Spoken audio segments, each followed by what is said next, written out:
Senhora Presidente, senhoras e senhores membros do Governo, senhoras e senhores deputados, creio ter ficado claro da resposta à pergunta que eu dirigi ao Sr. Ministro da Defesa Nacional que, em matéria de competência parlamentar, a apreciação da decisão de envolver contingentes militares portugueses em cenários de conflito internacional, que é tomada, como até aqui, pelo Governo, e a posteriori há uma apreciação da parte da Assembleia da República que não tem qualquer consequência. Não há a possibilidade de interpor uma decisão negativa que faria regressar ao ponto de partida à decisão do Governo. Portanto, o papel do Parlamento é puramente decorativo nessas circunstâncias.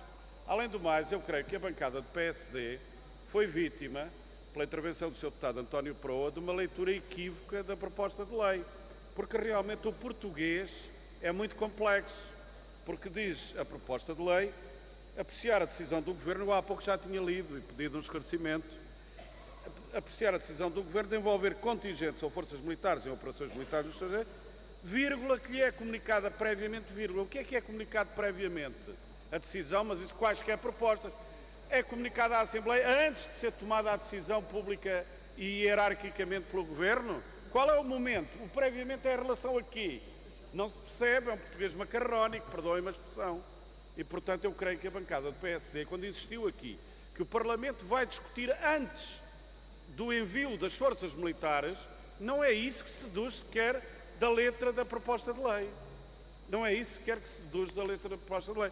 Aliás, em coerência com o que disse o Sr. Ministro da Defesa Nacional, que acha que o Parlamento não tem o expediente necessário para, numa situação de surpresa e de envio de forças, para conseguir, em tempo útil, tomar decisões. Contrariamente ao Congresso norte-americano, ao Parlamento de Westminster, à Assembleia Nacional Francesa, a todos esses parlamentos, têm o expediente, o tempo, a celeridade, tudo para decidir tudo. Mas o nosso Parlamento aqui, no Palácio de São Bento, não tem essa possibilidade, não tem essa celeridade. Portanto, e este ano tivemos exemplo disso, há uns meses, as primeiras declarações de Obama, de Cameron, de Hollande, em relação à crise da Síria, à guerra civil na Síria, iam no sentido de uma intervenção militar, mas percebeu-se rapidamente que a relação de forças nos vários parlamentos destes Estados da NATO não eram condizentes com essa vontade política. E, portanto, o papel dos parlamentos acerca de autorizar ou não autorizar o envolvimento deste tipo de forças, e eu não ouvi nem Obama nem Cameron dizerem que a intervenção na Síria não era bem uma guerra, não é? Quer dizer, porque o governo português, na sua pequenez doutrinária e estratégica, continua ainda prisioneiro de um conjunto de conceitos que, enfim, que só se aplicam por aqui, porque realmente estes países não aplicam esses conceitos desse modo, mas, na verdade, o papel desses parlamentos, independentemente da cor do governo, das maiorias, tiveram um enorme papel numa decisão de relevância geopolítica ao tempo. E, portanto, era isso que nós pretenderíamos. O Bloco de Esquerda já por duas vezes apresentou um projeto de lei no sentido do Parlamento autorizar o envio dessas missões, acompanhamos a idêntica iniciativa do Partido Comunista Português, e ela insere-se num conjunto de disposições abertas ou menos abertas de um conjunto de Estados do quadro da NATO. Não é propriamente do fundamentalismo islâmico, é do quadro da NATO, e é isso que não se quer em Portugal adotar. Senhora Presidente, senhoras e senhores deputados, eu queria apenas fazer um pequeno comentário em relação, já que na especialidade teremos a oportunidade de fazer esse debate, em relação ao chamado reforço de competências e poderes do chefe de Estado-Maior das Forças Armadas. O maior problema não é a questão técnica ou política, de o fazer em detrimento das chefias dos ramos ou disto ou daquilo. O maior problema é de o fazer em detrimento de competências do poder democrático, do poder civil. E é preciso observar se isso existe ou não existe no núcleo das competências que são atribuídas.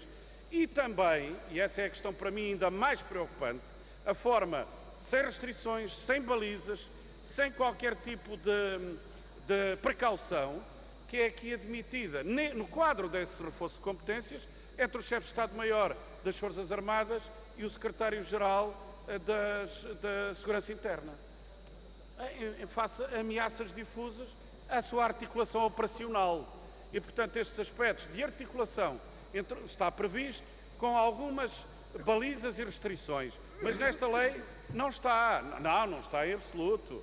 E a matéria, das duas uma, ou se densifica e as balizas que já estão noutros lados, e mal, porque não estão na devida extensão, nem na exaustão da norma que deveria ter para uma matéria tão delicada para as liberdades e para a democracia, ou se densifica aqui, ou então vamos ficar aqui com um espaço em branco que pode ser discricionariamente utilizado, porque não tem quaisquer balizas nesta lei a articulação operacional entre o chefe de Estado-Maior-General das Forças Armadas e o Secretário-Geral da Segurança Interna. Muito obrigado.